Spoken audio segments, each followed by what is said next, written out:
Materiales magnéticos, curso Tecnología de los Materiales, prosecución de estudio Ingeniería Civil e Industrial. Integrantes Pedro Sepúlveda y Dan Ramírez.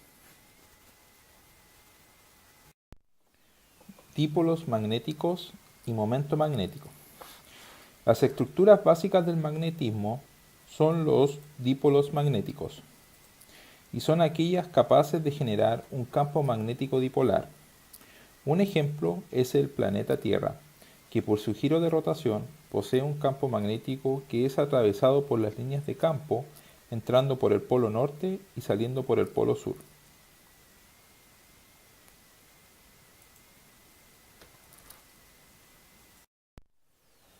A nivel microscópico, en los dipolos, este campo depende directamente de una característica llamada momento magnético dipolar, que se obtiene de la suma vectorial del momento magnético orbital y del momento magnético del spin. Para entender estos conceptos, consideremos el movimiento orbital por parte del electrón con carga negativa. Esto crea un campo magnético alrededor del átomo que es perpendicular a la superficie de recorrido. Además, si consideramos que el propio electrón gira en su eje, lo que se conoce como spin, se produce otro campo magnético perpendicular a esta superficie que depende del número cuántico ms. La magnitud de este momento es conocido como magnetón de Bohr, cuyo valor es 9,274 por 10 elevado a menos 24 amperes por metro cuadrado. En la mayoría de los elementos, considerando su configuración electrónica, el momento magnético dipolar de un electrón se cancela con el de otro que orbita en la misma capa, pero en la dirección contraria. El resultado es que el efecto magnético por el movimiento orbital de los electrones es cero o muy pequeño. Además, por el principio de exclusión de Pauli, los electrones dentro de una misma órbita deben tener espines opuestos. Esto deriva en que sus momentos magnéticos se cancelan. Pero existen elementos como los de la tabla, llamados metales de transición, que tienen niveles de energía incompletos. Es decir, los electrones entran en las capas de manera impar, lo que genera un momento magnético dipolar permanente. Estos elementos, cuando son sometidos a un campo magnético externo, responden mayoritariamente con momentos magnéticos igual a cero. Sin embargo, los átomos de níquel, cobalto y hierro sufren una interacción de intercambio, por lo que los dipolos de estos elementos se orientan en una sola dirección, amplificando el efecto del campo magnético.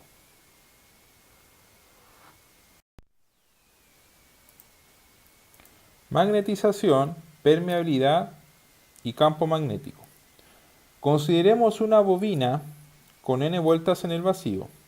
Cuando se hace circular una corriente eléctrica por una bobina, se produce un campo magnético H, cuya unidad de medida es el ampere partido por metro, y cuyo valor depende del número de vueltas n, la longitud total de la bobina L y la corriente I. Este campo magnético en el vacío genera líneas de flujo llamada densidad de flujo o inductancia B, cuya unidad de medida es el Tesla y que se relaciona con la ecuación B es igual a mu sub 0 por H, donde mu sub 0 es una propiedad llamada permeabilidad magnética en el vacío. Ahora, cuando se coloca un material dentro de la espira, la densidad de flujo magnético dependerá de la forma en que los dipolos magnéticos inducidos y permanentes interactúen con el campo, que pueden amplificarlo o contrarrestarlo. Esta densidad de flujo se relaciona con la ecuación B es igual a mu del material por H, donde mu es la permeabilidad magnética del material, cuya importancia radica en que puede disminuir o amplificar el efecto del campo magnético. Es decir, al igual como la resistencia eléctrica lo hace con la corriente, la permeabilidad del material permite o restringe el flujo magnético a través de él. Esto se puede apreciar en las dos rectas para una curva intensidad de campo magnético e inducción magnética. Si se realiza el cociente entre la permeabilidad magnética del material y la permeabilidad magnética en el vacío, se puede definir la permeabilidad relativa como mu sub R es igual a mu del material partido por la permeabilidad en el vacío. Por otro lado, se define la susceptibilidad magnética Xm como la proporción del aumento en la inductancia o densidad del flujo debido al material y el campo magnético H. Y su relación con la permeabilidad magnética relativa es mu sub R es igual a 1 más Xm.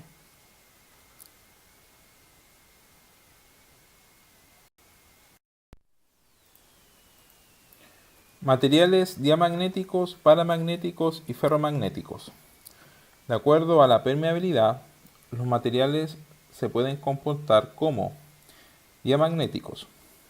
Son aquellos que no presentan momentos magnéticos permanentes, como el bismuto, mercurio, plata, plomo, oro o cobre, pero al ser sometidos a un campo magnético externo, adquieren un pequeño momento magnético inducido que se opone a la dirección de este. La permeabilidad relativa es del orden de 0,9 periódico y la susceptibilidad magnética es negativa, del orden de menos 1 por 10 elevado a menos 6. Paramagnéticos. Los materiales de este tipo presentan momentos magnéticos permanentes, pero orientados en diferentes direcciones al azar, como el platino, urano, sodio, titanio, aluminio, por lo que al ser sometidos a un campo magnético externo, solo parte de sus dipolos se alinean. Cuando se retira el campo, los dipolos vuelven a reorientarse en direcciones al azar. La susceptibilidad magnética es positiva, con valores cercanos a 1 por 10 elevado a menos 4 y 1 por 10 elevado a menos 5. Ferromagnéticos. El comportamiento ferromagnético de estos materiales, como el hierro, cobalto y níquel, se basa en el principio llamado acoplamiento de intercambio de moléculas, en los que un gran número de dipolos interactúan alineando sus momentos magnéticos producto del spin de electrones con los dipolos vecinos más próximos. Por esto, cuando se aplica un campo magnético externo, la orientación de los dipolos es casi completa y en la misma dirección de este, lo que produce la amplificación de la magnetización. El valor de la susceptibilidad magnética para estos elementos es del orden de 1 por 10 elevado a 6. Comparación de permeabilidades magnéticas para materiales ferromagnéticos, paramagnéticos, diamagnéticos y en el vacío.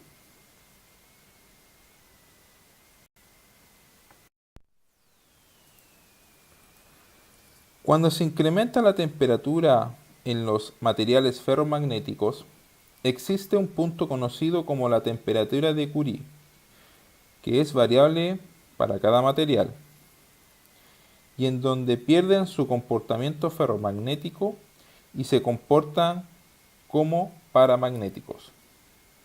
Para el caso del hierro, la temperatura de Curie es de 771 grados Celsius.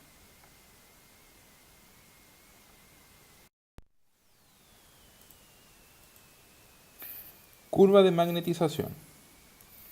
Un material ferromagnético está compuesto por numerosos dominios magnéticos, conformado por dipolos agrupados y alineados en la misma dirección. En un material que nunca ha sido sometido a un campo magnético, Este presenta sus dominios orientados al azar, lo que a nivel macroscópico tiene una sumatoria de magnetización igual a cero. Cuando se impone un campo magnético creciente sobre este mismo material, la magnetización aumenta en forma directa, alineando los dominios orientados en relación al campo, y a medida que éste aumenta, se van sumando cada uno de los otros dominios hasta que los más desfavorables desaparecen y se logra la alineación completa. Una vez en este punto, se llega al estado de saturación, en donde a pesar de seguir incrementándose el campo magnético, la magnetización obtiene un valor máximo constante.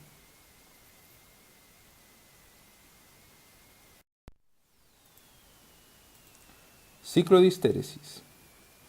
Ahora supongamos que en este material se reduce progresivamente el campo magnético hasta llegar a cero. La magnetización del material no se devuelve por la curva inicial de magnetización, sino que queda fijado en un valor constante, que indica que el material quedó polarizado, lo que se conoce como inducción remanente.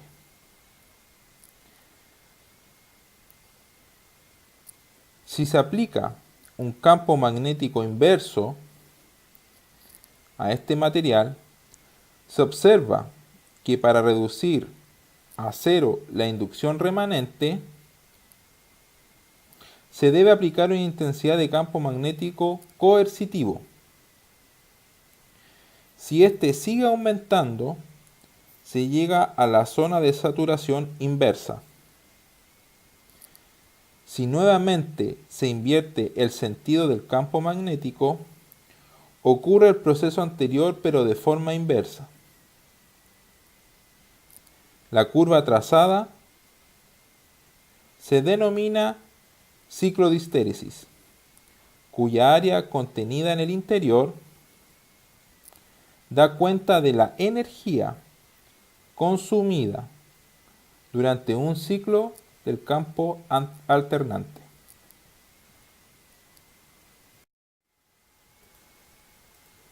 Veamos un ejemplo. Magnetización de saturación teórica y real en el hierro. Calcule la magnetización máxima o de saturación que se puede esperar en el hierro. El parámetro de la red de hierro, BCC, es de 2,866 Armstrong. Compare este valor con 2,1 teslas, valor de la densidad de flujo de saturación observado de manera experimental en el hierro puro. Solución. Con base en los espines electrónicos impares, se espera que cada átomo de hierro tenga 4 electrones que actúan como dipolos magnéticos. El número de átomos por metro cúbico en el hierro BCC es número de átomos de hierro partido metro cúbico es igual a 2 átomos por celda partido el volumen de la celda, que es 2,866 por 10 elevado a menos 10 metros al cubo. Eso da una cantidad de átomos de 8,496 por 10 elevado a 28. Ahora, la magnetización máxima por volumen, m de saturación, es el momento magnético total por unidad de volumen.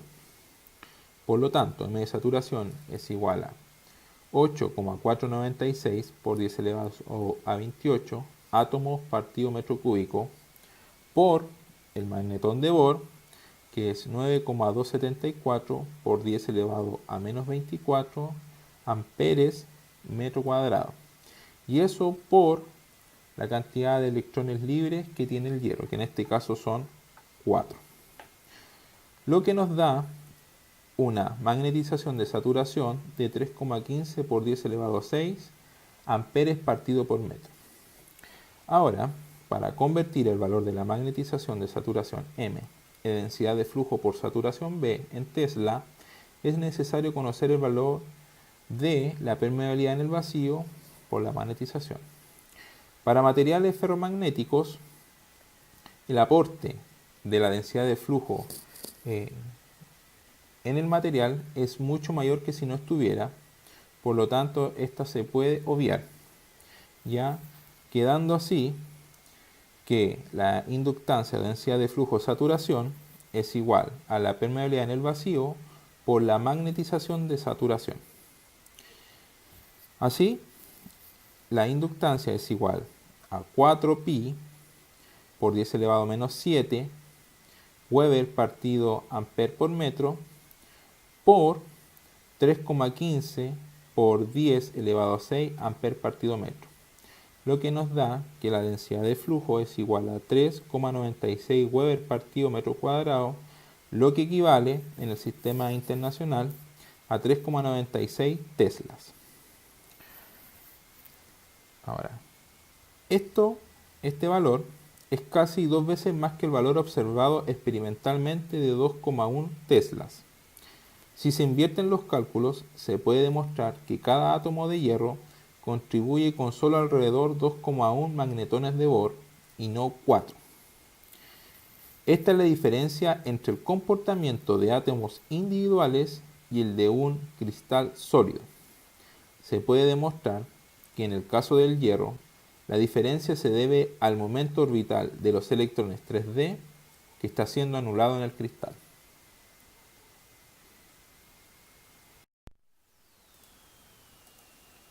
Sensor magnético y efecto Hall. El sensor magnético funciona en base al principio descubierto por Robert Hall en el año 1879. Cuando en un conductor con forma de placa se hace circular una corriente eléctrica y a su vez se le somete a un campo magnético externo perpendicular a la superficie de este, los electrones circulantes tienden a concentrarse, provocando una diferencia de potencial entre ambos extremos, que puede ser utilizada para la obtención de un contactor o relé con tiempos de operación mucho menores que otros dispositivos.